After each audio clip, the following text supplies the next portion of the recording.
और जिस तरीके की दो फाड़ मचा रखी है डोनाल्ड ट्रंप ने यूरोप के साथ, ग्रीनलैंड का मसला हो या कनाडा का मसला हो या यूक्रेन का मसला हो, हर चीज़ में वो विरोध करते हुए नज़र आ रहे हैं।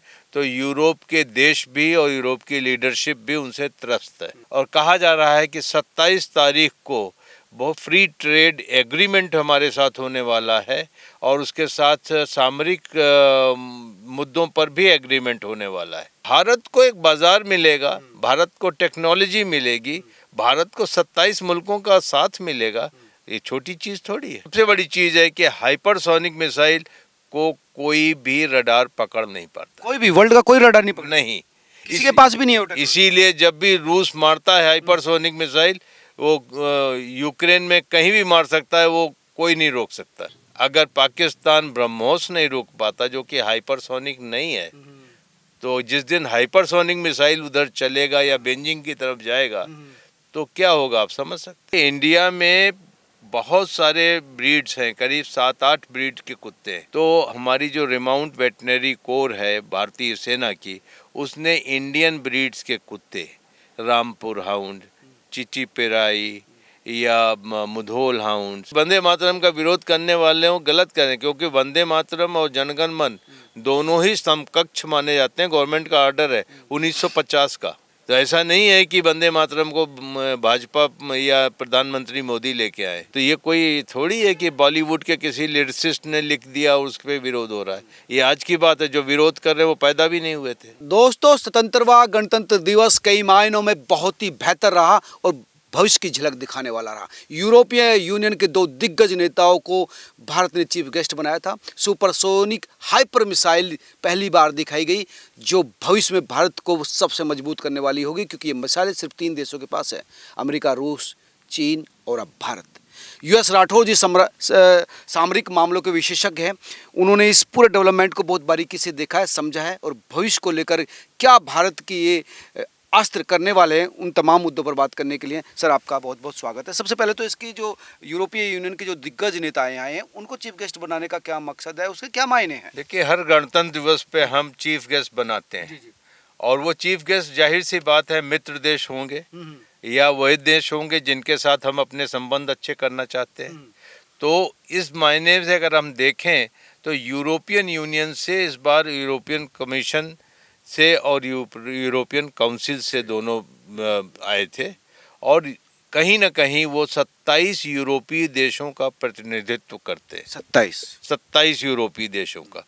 और जिस तरीके की दो फाड़ मचा रखी है डोनाल्ड ट्रंप ने यूरोप के साथ, ग्रीनलैंड का मसला हो या कनाडा का मसला हो या यूक्रेन का मसला हो, हर चीज़ में वो विरोध करते हुए नज़र आ रहे हैं। तो यूरोप के देश भी और यूरोप की लीडरशिप भी उनसे त्रस्त है। और ऐसे में उनका भारत आना, और कहा जा रहा है कि 27 तारीख को वो फ्री ट्रेड एग्रीमेंट हमारे साथ होने वाला है और उसके साथ सामरिक मुद्दों पर भी एग्रीमेंट होने वाला है। तो एक नया चैप्टर खुलने वाला है, एक रास्ता खुलने वाला है भारत के लिए यूरोप के अंदर, क्योंकि यूरोप के अंदर में वो यूरोप में राजनीतिक समीकरण बहुत तेज़ी से बदल रहे हैं। यूरोप अब अमेरिका पर यकीन नहीं करता और जिस तरीके की इंसल्टिंग लैंग्वेज के से बात करते हैं डोनाल्ड ट्रंप यूरोपीय देशों के लिए, वहाँ के नेताओं के लिए, यूरोप ने मन बना लिया है कि अब अमेरिका का पल्ला हमने छोड़ना है।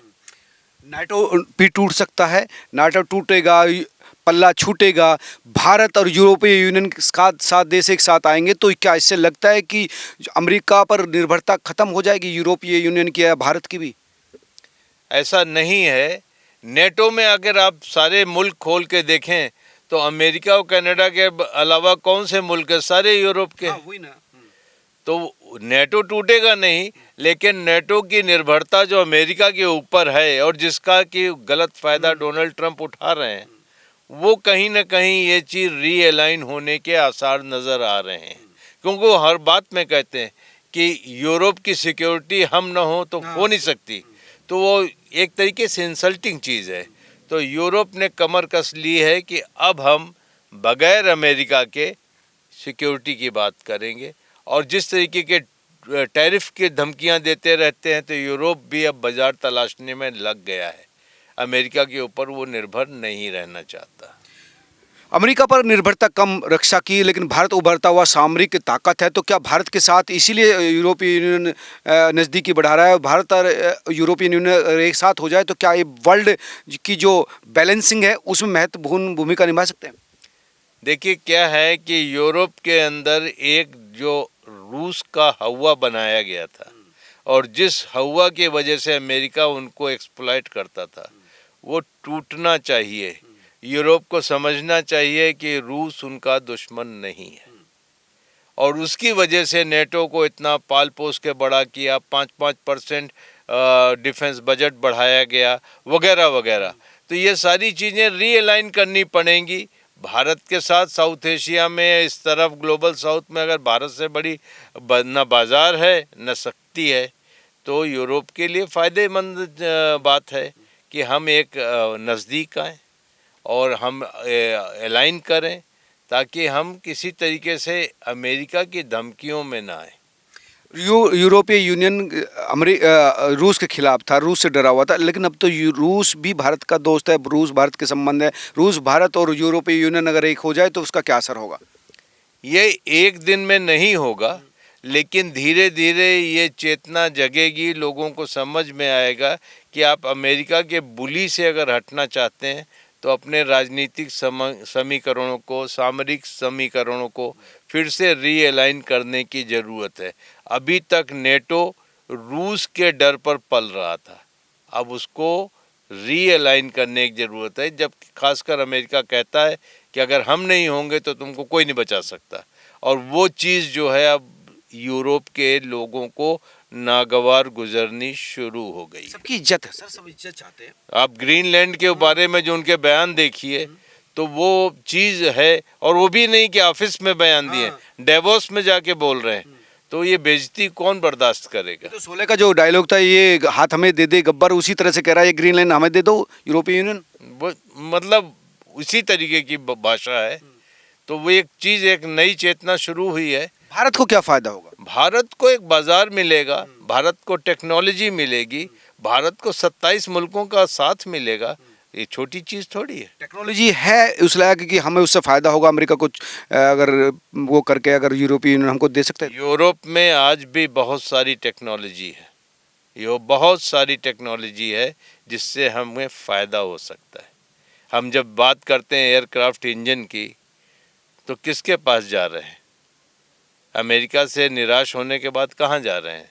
हम साब के पास जा रहे हैं, यूरोपियन है, फ्रांस के है। हाँ।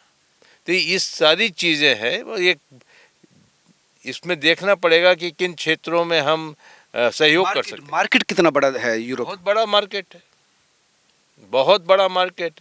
यूरोप के लिए भारत मार्केट है, भारत के भारतीय माल के लिए यूरोप मार्केट है। ये विन विन सिचुएशन है, ये होगा। अगर सुपरसोनिक हाइपर मिसाइल की जो बात करें, जो बताया जा रहा है कि इस बार पहली बार भारत ने दिखाया, वो क्या है उसके बारे में बताइए। देखिए, जो हाइपरसोनिक टेक्नोलॉजी है, हाइपरसोनिक उसी को कहते हैं जो साउंड से 5 गुना तेज चलता है। साउंड से भी 5 गुना? जी हाँ। ये मिसाइल जो है, long range anti ship missile जो DRDO ने डेवलप की है, वो 10 मैक पे चलता है। अच्छा। और उसकी रेंज अभी बता रहे 1500 किलोमीटर है।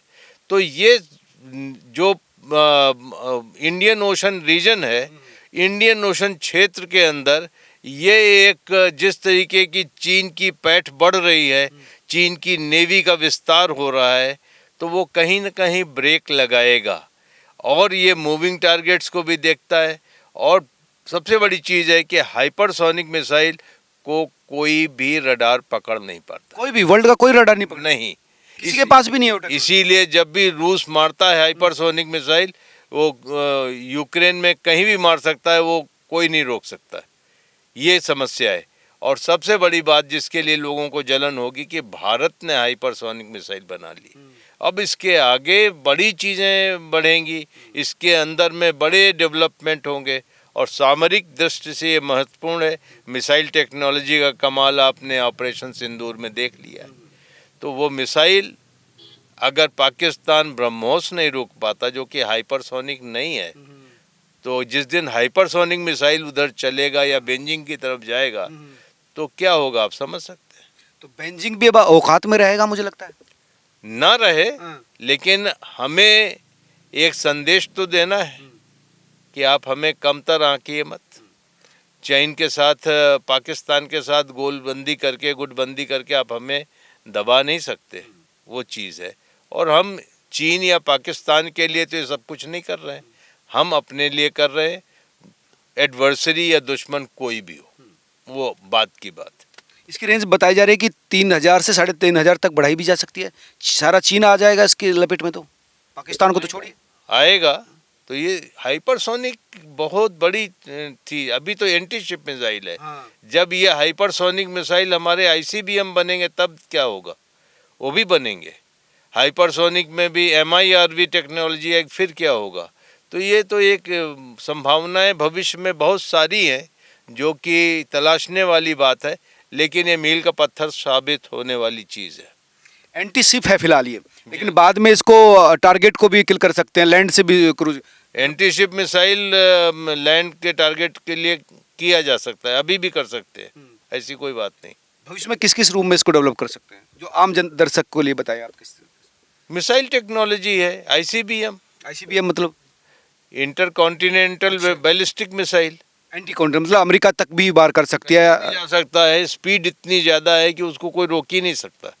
वो एक बार अगर चल देगा, ना उसे कोई रडार रीड कर पाता, ना उसको कोई मिसाइल जो है surface to air missile destroy कर सकता है। वो एंटी मिसाइल जो टेक्नोलॉजी है, जिस तरह से भारत ने खरीदी है, रशिया के पास है, चीन के पास है, और अमेरिका वो भी नहीं इसको नहीं इंटरसेप्ट कर सकते। हाइपर, इसकी स्पीड इतनी ज़्यादा होती है, आपके रडार में एक ब्लिप आएगी, तब तक वो निकल जाएगा वहाँ से। तो अमेरिका के पास भी वो रडार नहीं बचा, किसी के पास नहीं है, ना अमेरिका ना चाइना, किसी के पास नहीं। हाइपरसोनिक मिसाइल की खासियत यही है, वो स्पीड इतनी ज़्यादा है कि वो किसी से वो नहीं होता डिटेक्ट। अभी रशिया ने कई बार यूक्रेन वॉर में इस्तेमाल किया है, ऑर्शनिक करता है, कहीं भी नहीं रोक पाता। वो जाके जहाँ मारता है वो वहाँ पहुँच जाता है वो। जबकि यूक्रेन में दुनिया भर का एयर डिफेंस सिस्टम है, लेकिन वो नहीं उसको रोक पाते। तो ये तो फिर टारगेट किल करके हटेगी, कितने बड़ा डेवलप हो सकता है। सर, अजय केतु आल जो टेरर व्हीकल है, उसका क्या सामरिक महत्व, वो कितना मजबूत और कितना खतरनाक है? देखिए, जो इस बार भारतीय सेना ने प्रदर्शित किया है वो है बैटल एरे। ये कि युद्ध में हम कैसे उतरेंगे और कौन आगे जाएगा, कौन पीछे जाएगा, कौन मेन एलिमेंट होगा, कौन उसको रसद पहुंचाएगा, कौन उसको सपोर्ट देगा, उस तरीके से लगा करके हमने अपने जो कंटिजेंट चलाए थे। तो इसमें सबसे पहले आता है कि दुश्मन की टो लेने के लिए रेकी एलिमेंट, रिकॉनेसेंस एलिमेंट जाएंगे। उसके बाद आता है कि दुश्मन जहाँ जहाँ है और जो हमारा एरिया इंटरेस्टेड, उसको हम अलग कैसे करें। तो उसके लिए क्या दस्ते होंगे, उनको है। उसमें हेलीकॉप्टर्स भी हैं, उसमें ड्रोन्स भी हैं, उसमें लैंड सिस्टम्स भी हैं। और उसके बाद आती है मेन कि हम अभी जा कर के किस तरीके से दुश्मन को नस्तनाबूद करेंगे। उसके बाद जो है उसमें कॉम्बैट सपोर्ट के लिए क्या चाहिए, उसको भी उसमें शामिल किया गया। तो ये फेज्ड एरे, उसमें जो बैटल फॉर्मेशन थी, उसको प्रदर्शित किया था। वो जो इंडियन ब्रीड कुत्ते लाए हैं, उसका क्या है सामरिक महत्व है, या ये कितने फायदेमंद है? ये इंडिया में बहुत सारे ब्रीड्स हैं, करीब 7-8 ब्रीड के कुत्ते हैं, जो कि ऐसे ही आवारा घूम रहे थे और उनको कोई नहीं इस्तेमाल कर रहा था। जब बात आती थी तो हम अल्सेशियन की बात कर लेते थे, लेब्राडोर की बात कर लेते थे। तो हमारी जो रिमाउंट वेटनरी कोर है भारतीय सेना की, उसने इंडियन ब्रीड्स के कुत्ते, रामपुर हाउंड, चिचिपेराई या मुधोल हाउंड्स, इनको लिया है और उनको ट्रेन किया है और वो आज बड़ी बखूबी काम कर रहे हैं। तो एक तरीके से ब्रीड का भी पुनरुद्धार हुआ है, ब्रीड की संरक्षण हो जाएगी, नहीं तो वो ख़त्म हो जाएंगे ब्रीड्स। 8 तरीके की ब्रीड हैं भारत में। तो दम है उन कुत्तों में, दुनिया के टॉप मोस्ट कुत्ते के जो क्वालिटीज़ है वो प्रोवाइड कर देंगे? जो अवश्य है, तभी तो उनको इस्तेमाल किया जा रहा तो हमारे कुत्ते किसी से कम नहीं है, है। जी हाँ, और जवान तो सबसे ऊपर हैं ही। जी हाँ। और क्या कहेंगे स्वतंत्रता व गणतंत्र दिवस पे भारत की ताकत देखकर आप?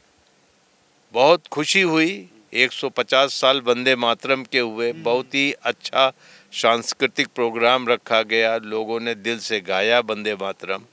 और हर गणतंत्र दिवस के तरह ये भी बहुत शानदार था और सभी भारतीयों के दिल में एक उमंग छोड़ के जाता है कि हम और अच्छा करें और इस तरीके से अपने भारत के गणतंत्र को और इसको आगे ले जाएं, इसको हम संरक्षित करें, मिल करके इसको मजबूत करें। के लेकिन सर वंदे मातरम पे विरोध हो रहा है, राजनीति हो रही है, वंदे मातरम जिसको गाकर लोगों ने जान दे दी। वंदे मातरम के विरोधियों को ही तो ये संदेश दिया गया कि आप देखिए, वंदे मातरम का विरोध करने वाले हो गलत करें, क्योंकि वंदे मातरम और जनगण मन दोनों ही समकक्ष माने जाते हैं। गवर्नमेंट का ऑर्डर है 1950 का, 1950 में ये बात हुई थी कि दोनों समकक्ष होंगे। अच्छा, हाँ, तो ऐसा नहीं है कि वंदे मातरम को भाजपा या प्रधानमंत्री मोदी लेके आए। वंदे मातरम के बारे में ये एक को राष्ट्रगान, एक को राष्ट्रगीत, संवैधानिक रूप से दर्जा दिया। ये है। लोग कह रहे हैं ये धर्म विरोध है, कई लोग कह रहे नहीं हैं। नहीं नहीं, ऐसी कोई बात नहीं। 150 साल से जो गीत आपके दिलों में राज कर रहा है, इसने 1857 से लेके अभी तक इस्तेमाल हुआ है। हर जगह लोग इससे प्रेरणा प्राप्त करते हैं। तो ये कोई थोड़ी है कि बॉलीवुड के किसी लिरिसिस्ट ने लिख दिया और उस पर विरोध हो रहा है। ये आज की बात है। जो विरोध कर रहे हैं वो पैदा भी नहीं हुए थे, तो क्या बात कर रहे हैं? तो विरोध राजनीति नहीं, अपने देश को अपने हम माँ कहें तो इसमें बुराई क्या है? दुनिया के बहुत सारे मुल्क देश को माँ कहते हैं, कोई नई बात नहीं। कई लोग कह रहे हैं कि हम खुदा के अलावा किसी को नहीं कुछ कहते, माँ को भी नहीं। वो गलत है। धन्यवाद। ये थे यूएस राठौर जी, जिन्होंने साफ कह दिया देश हमारी माँ है और इसको प्रणाम करना हमारा फ़र्ज है। और जो इस पर बात कर रहे हैं वो सिर्फ राजनीति कर रहे हैं। आप तमाम लोग क्या सोचते हैं जरूर बताएं। लेकिन ये झलक दिखा दी स्वतंत्र गणतंत्र दिवस ने कि भारत अब किसी से डरेगा नहीं, क्योंकि उसके पास ऐसे ऐसे हथियार है जो कहीं भी कभी भी वार कर सकते हैं और कोई पकड़ नहीं पाएगा। वीडियो अच्छी लगी तो जरूर शेयर कीजिए। धन्यवाद, नमस्कार।